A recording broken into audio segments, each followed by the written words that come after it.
Setibanya di Bandara Sultan Mahmud Badarudin Palembang, PJ Gubernur Sumatera Selatan Ellen Setiadi yang baru saja dilantik Menteri Dalam Negeri Tito Karnavian enggan berkomentar soal bagaimana hari pertama kerjanya.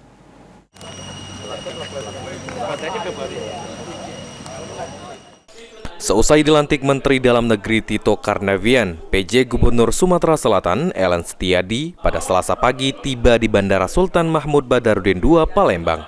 Setibanya di terminal kedatangan VIP Bandara Sultan Mahmud Badarudin II Palembang, PJ Gubernur Sumatera Selatan Ellen Setiadi disambut oleh Sekda Sumatera Selatan Supriyono serta Kepala OPD Setda Sumatera Selatan.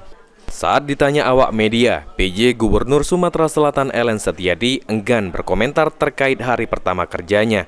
Lantaran menurut PJ Gubernur Sumatera Selatan Ellen Setiadi, dirinya akan melakukan silaturahmi terlebih dahulu ke seluruh Forkopimda di Sumatera Selatan.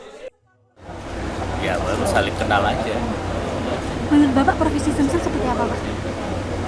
Ya, seperti Sumsel lah.